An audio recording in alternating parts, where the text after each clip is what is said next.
There is a sense in which Israel gained these lands by conquest. Yet in a greater sense, they gained them by inheritance, because God had promised the land by covenant to the descendants of Abraham, Isaac, and Jacob. In Genesis chapter 13, verses 15, for all the land which thou seest, to thee will I give it, and to thy seed forever. Eleazar the priest, Joshua the son of Nun, and the heads of the fathers of the tribes.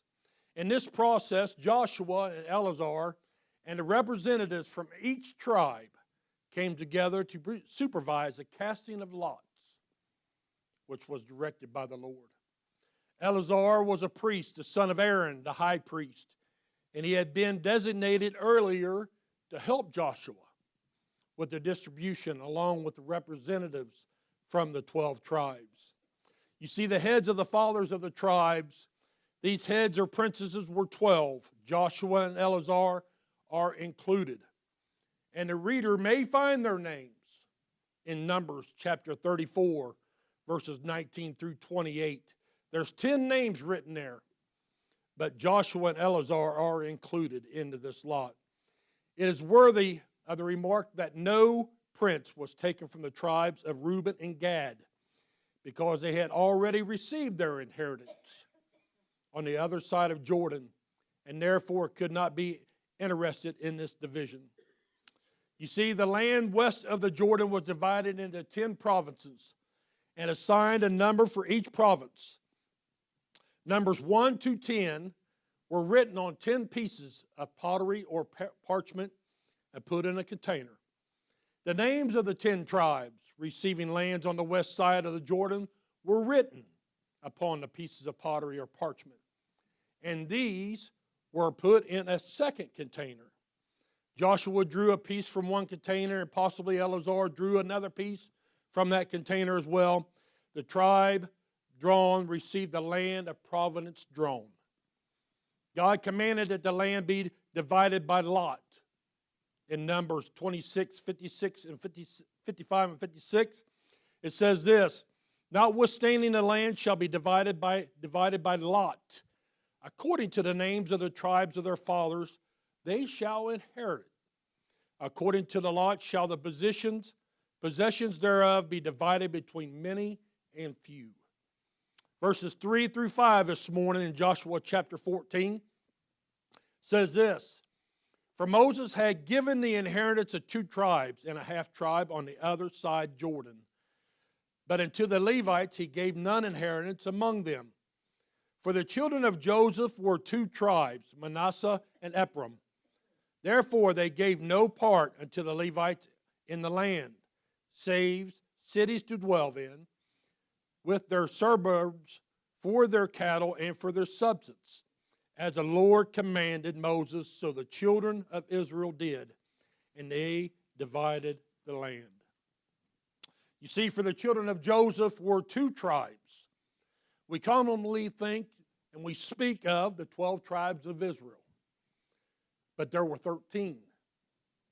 Although there were 12 sons of Jacob, which is Israel, the descendants of the sons of Joseph divided them into 2 tribes, Manasseh and Ephraim. They divided the land.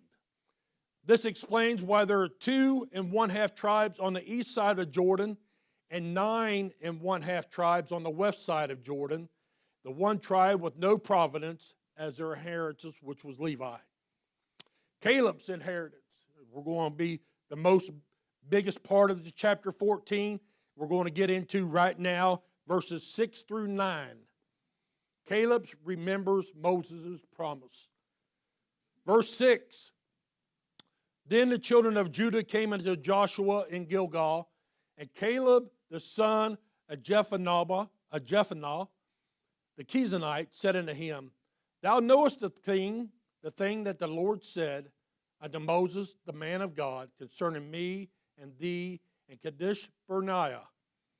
40 years old was I when Moses, the servant of the Lord, sent me from Kadesh Barnea to espy out the land.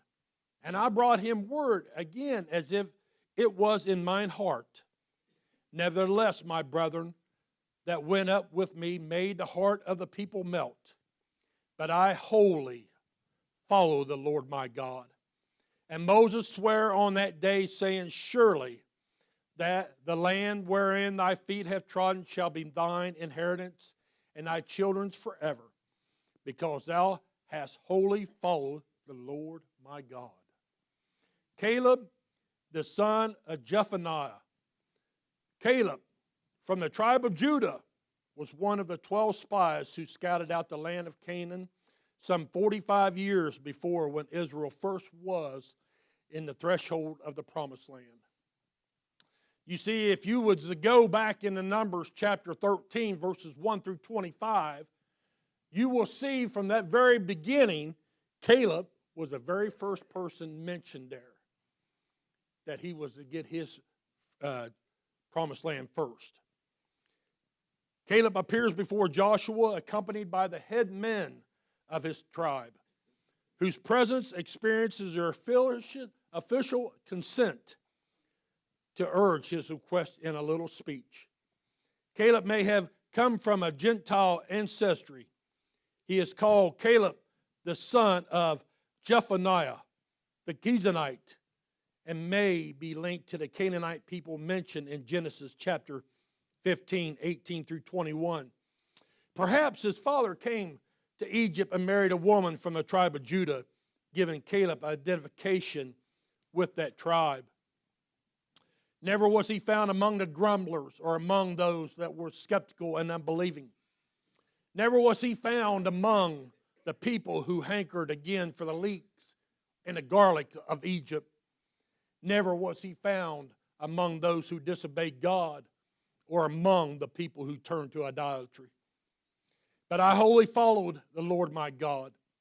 Caleb was one of only 2 spies to come back with a good report, a report of faith, believing that God had given Israel the land and would enable them to conquer.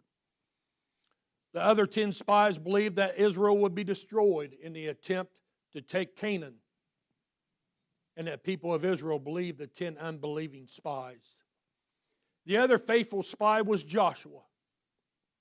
The 10 faithful spies measured the giants against their own strength, but Joshua and Caleb measured the giants against God's strength.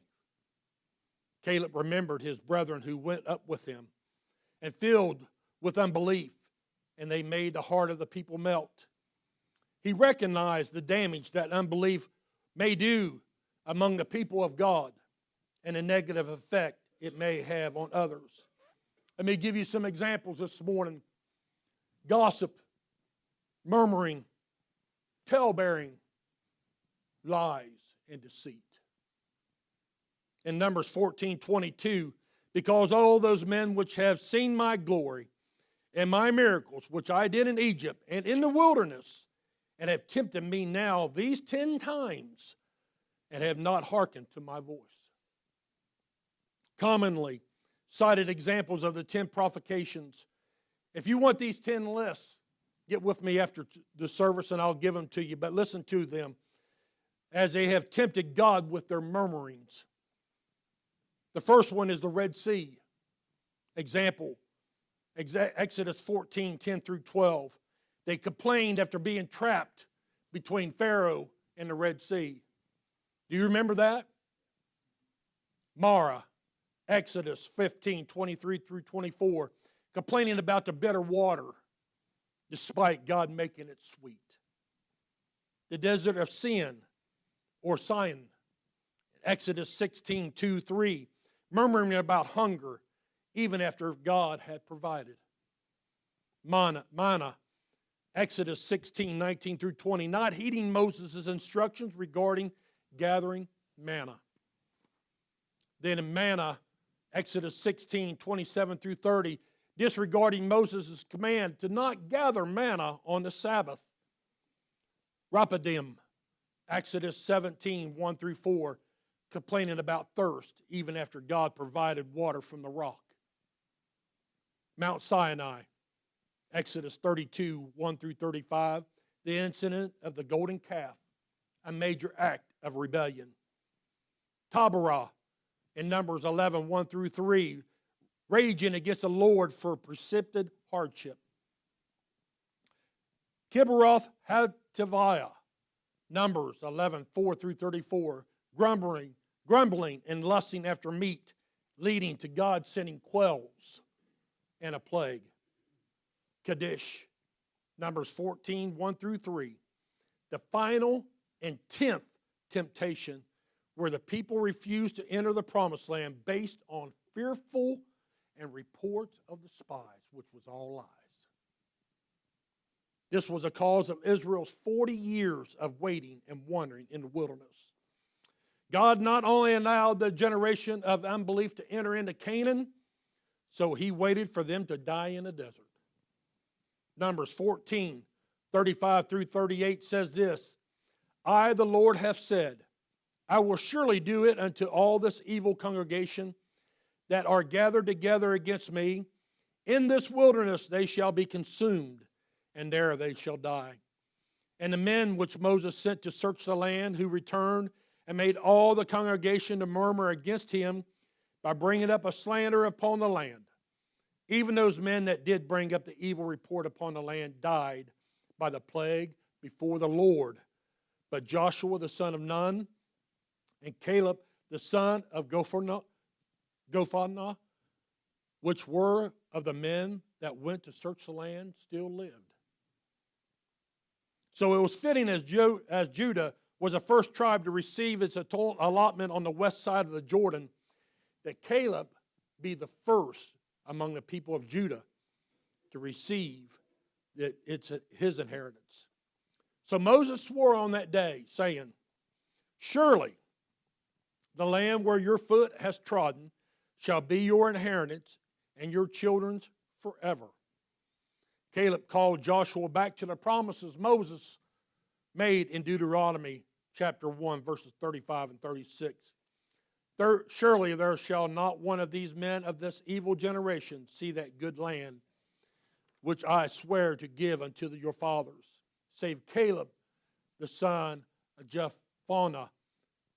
He shall see it, and to him will I give the land that he hath trodden upon, and to his children, because he hath wholly followed the Lord. When Caleb said, I wholly follow the Lord my God, he wasn't being proud. He was simply remembering and recalling what Moses had said unto him. It is fitting for God's people today to imitate Caleb's boldness in asking for what God promised to them. God's people may find this difficult to believe, but God appreciates this kind of boldness. Because you have wholly followed the Lord my God. Caleb recalled what Moses said of him some 50 years before. Because Caleb repeated this phrase twice, it seems to have made a significant impression on him.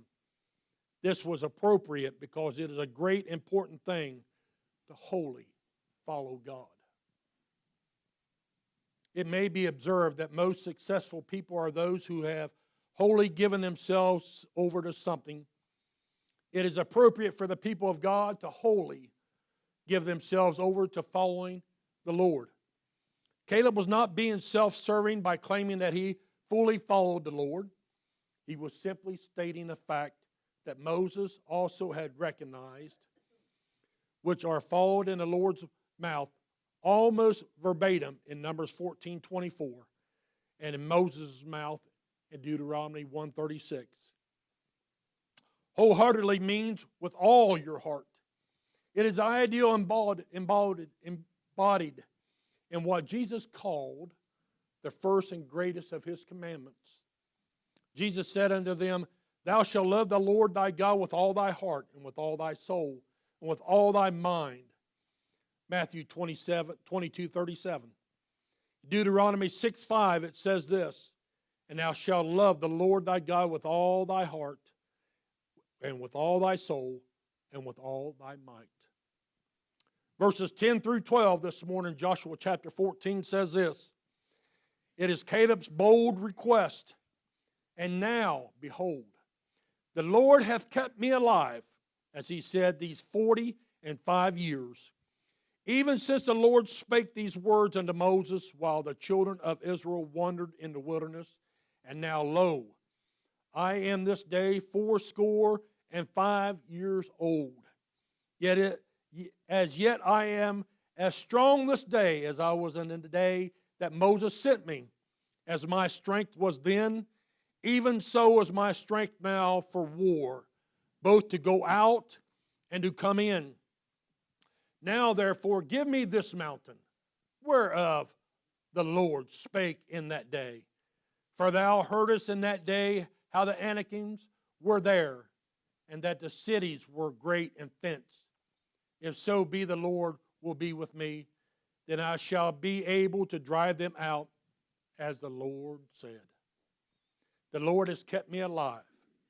This was not only of note because of Caleb's many battles and advanced age. It was also of note because he and Joshua were spared the judgment of death that fell upon the generations of adults who left Egypt. You see, it was a generation of unbelief. For 40 years, he had shared this wandering and discipline of those who had not shared his faith. He had apparently occupied a comparatively quiet and obscure position among his people, while his friend Joshua had been called into the place of conspicuous and powerful leadership. And then it says, and now, lo, I am this day 85 years old. As yet I am as strong this day as I was in the day that Moses sent me, though he was advanced in age. You see, Caleb was not undiminished. At 85, he was out leading the fights, and not against just any foe, but against the mighty Achem. He was willing to take the battle to great and fortified cities.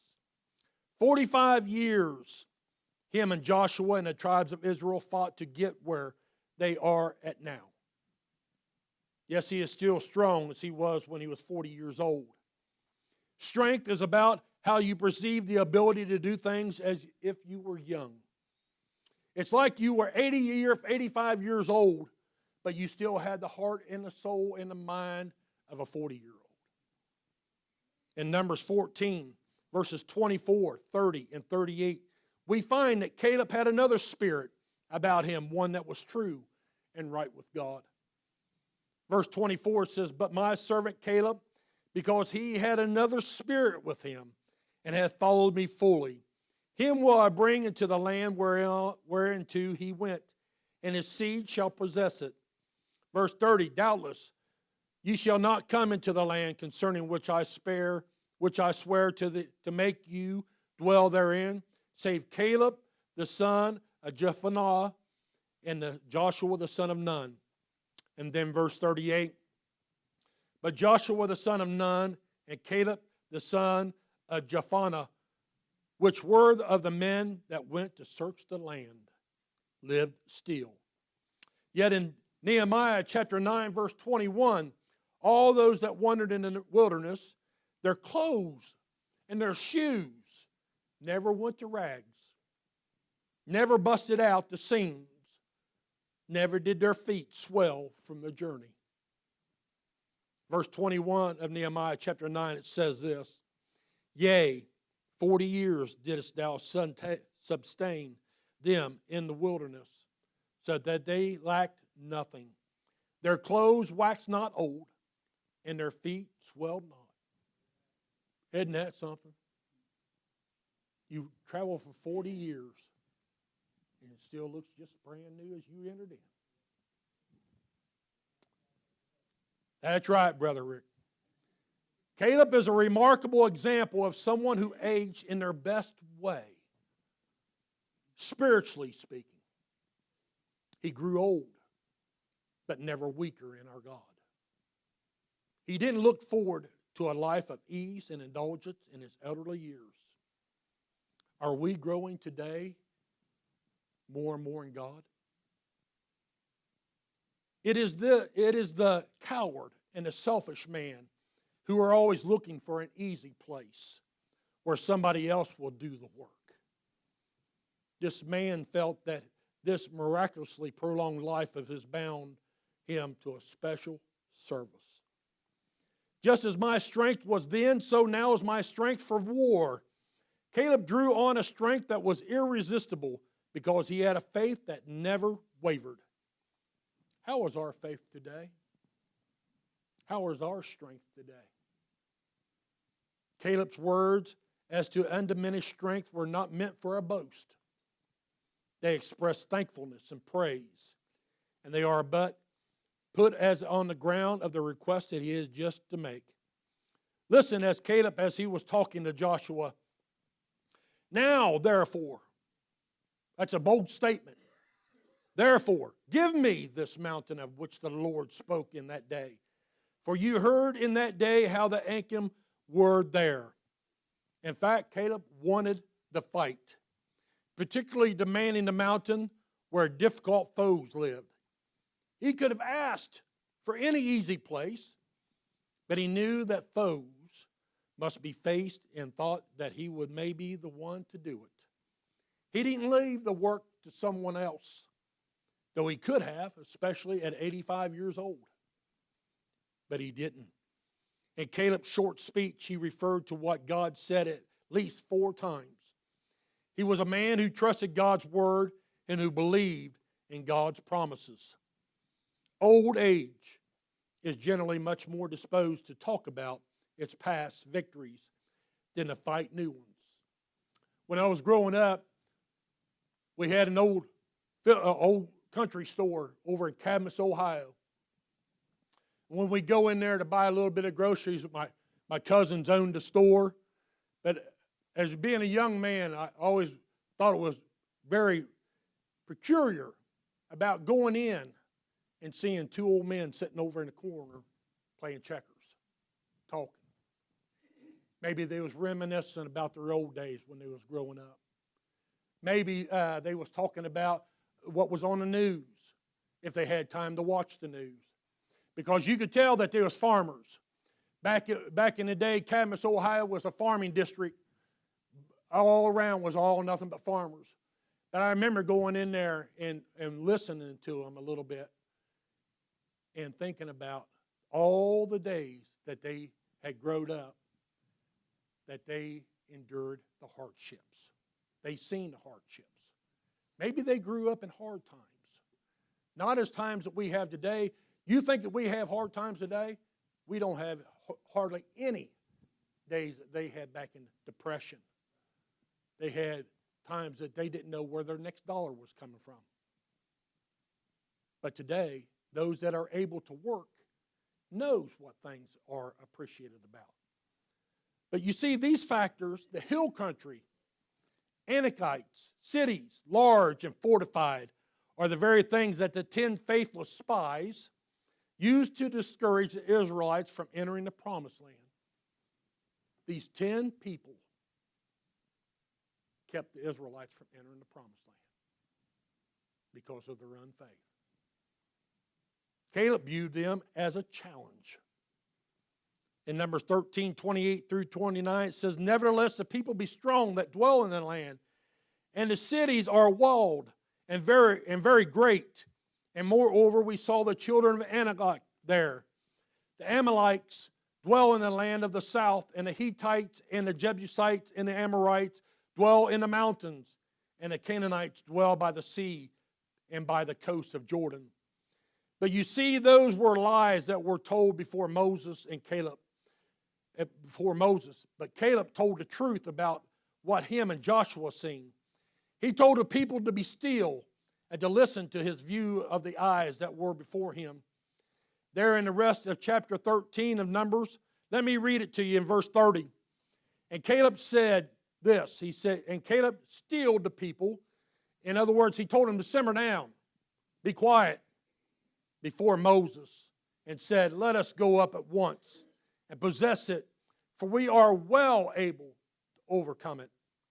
But the men that went up with him said, We be not able to go up against the people, for they are stronger than we. They were lies. and they being the ones that went with Caleb and Joshua were weak, not only by strength, but by faith and by the Spirit of God. Listen to this as we go on to verse 32, 33.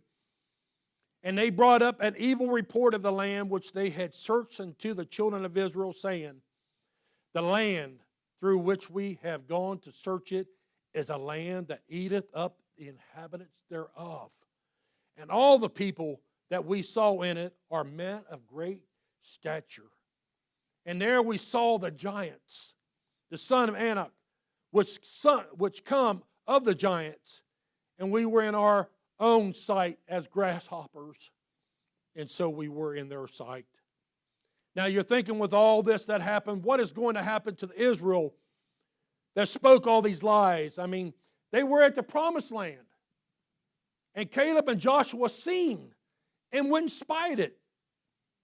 Listen to what Numbers chapter 14 says, starting there in verse 23.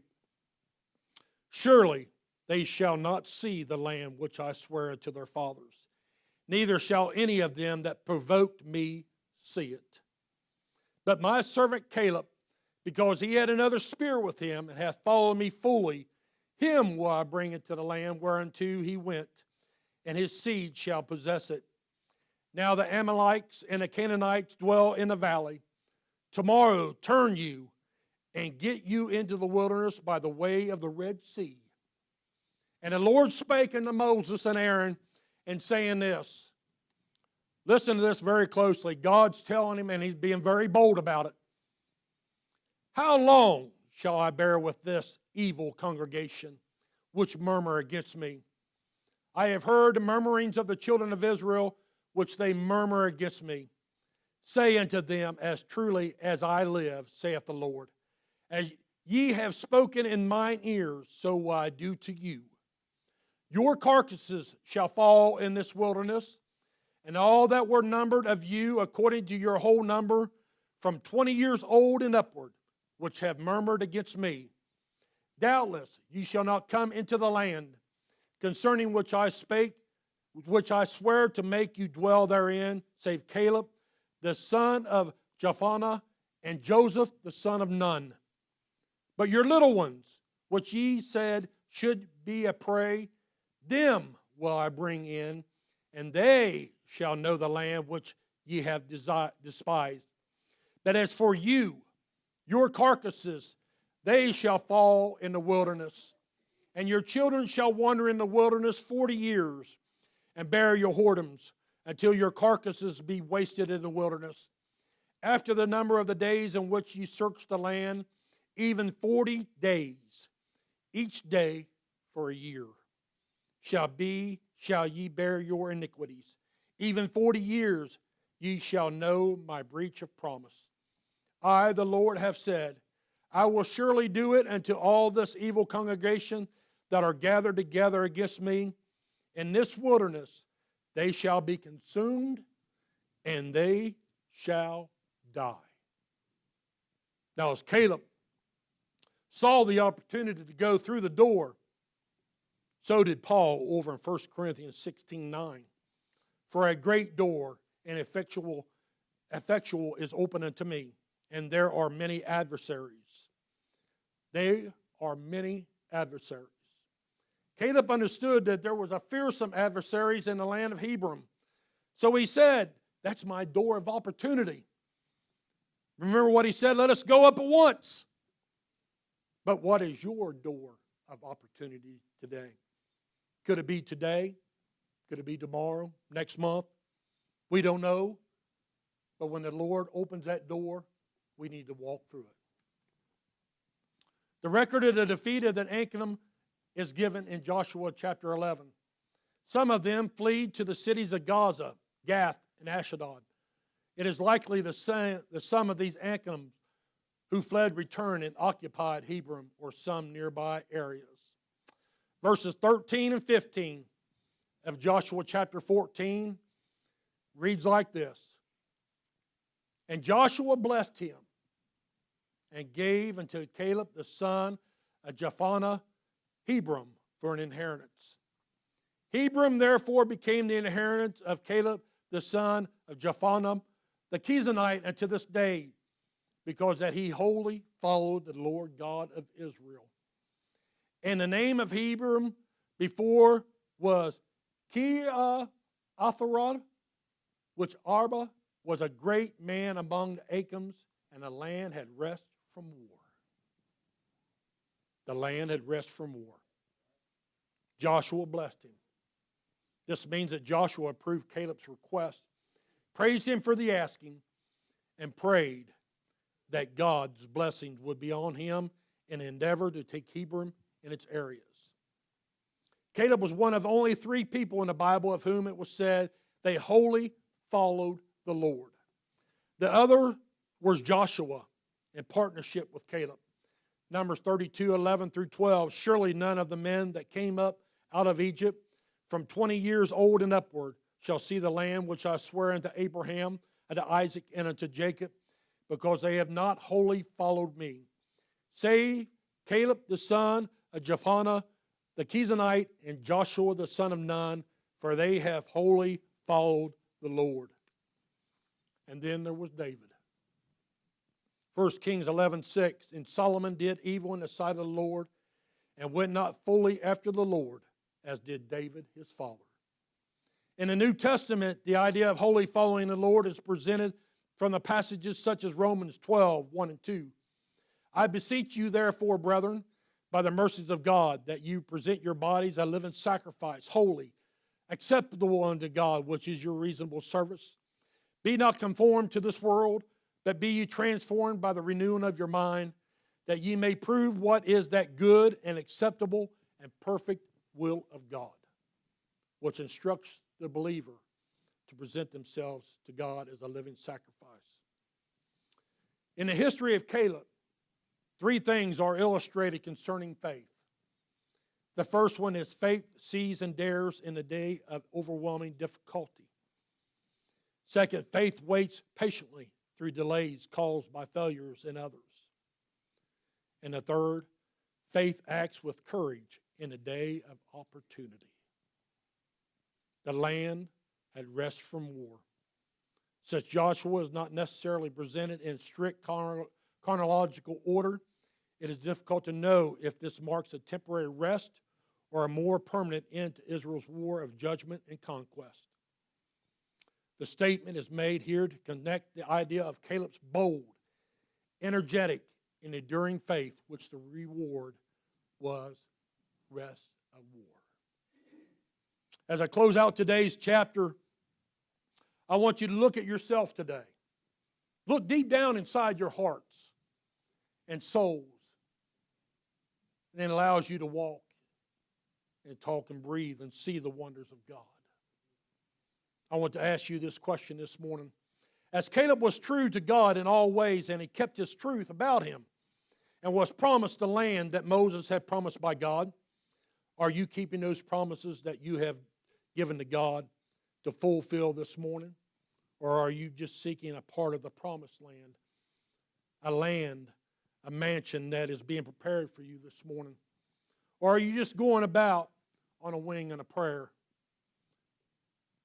We will endure all temptations today.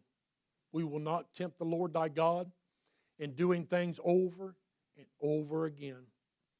We must not keep putting Christ upon the cross every time we turn around and then ask God for forgiveness. That's wrong. We need to take fact. When you sin, ask God to forgive you and go on. Don't keep doing it. I have moved on. And the Lord said that He would never leave us. He would never forsake us.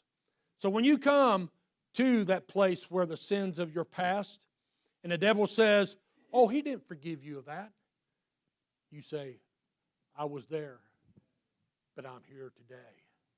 By the grace of God, by the blood of Jesus Christ. I don't live there no more. Your place of the promised land is being prepared for you. Are you getting ready for when the Lord calls you home? For He will one day, when the time comes. So you must be as ready as a strong man that guards his home. Be strong in the Lord. And Ephesians 6:10 says, finally, my brethren, be strong in the Lord and the power of his might. Put on the full armor of God. Ephesians 6:11 through 17 outlines the armor Christians should wear. Put on the whole armor of God, that ye may be able to stand against the wiles of the devil. For we wrestle not against flesh and blood, but against principalities, against powers, against the rulers of the darkness of this world, against spiritual wickedness in high places. Wherefore, take unto you the whole armor of God, that ye may be able to withstand in the evil day, and having done all, to stand. Now, including in it is the breastplate of righteousness, the shield of faith, the sword of the Spirit, the shoes of peace, and the belt of truth, and the helmet of salvation. Watch and be vigilant. In 1 Corinthians 16:13, Paul instructs believers, watch ye, stand fast in the faith, quiet you like men, be strong. 1 Peter 5:8 warns us about, be ye also patient, establish your hearts, for the coming of the Lord draweth nigh. Trust in God's protection. In 2 Thessalonians 3:3, Paul assures believers, but the Lord is faithful, who shall establish you and keep you from evil. I always said, grab a hold of God's hand and don't let go. We must endure to the end to make it to the promised land that he has promised us. Matthew 25:23 says this, his Lord said unto him, well done, good and faithful servant. Thou hast been faithful over a few things, I will make thee rule over many things. Enter into the joys of the Lord. Won't that be a glorious day? Won't that be a glorious day? Don't be like these people that goes out and thinks that they do everything is right, that they've done no wrong. They've never cussed, they've never drunk, they've never smoked cigarettes, they've never done any things of the world, but yet they have never given their souls and their hearts over to God. Don't be those people that when he says, many will say to me in that day, Lord, Lord, have we not prophesied in thy name? And in thy name have cast out devils? And in thy name done many wonderful works? Then will I profess unto them, I never knew you. Depart from me, ye that work iniquity. You find that in Matthew chapter 7, verses 22 and 23. I pray that everybody is on the right winning side of God. For I tell you what, the retirement is out of this world. Let us all rise this morning that are able. Remember this, love one another as the Lord has loved you. I pledge allegiance to the Christian flag and to the Savior whose kingdom it stands, one Savior, crucified, risen, and coming again with life and liberty to all who believe. I pledge allegiance to the flag of the United States of America and to the republic for which it stands, one nation, under God, indivisible, with liberty and justice for all.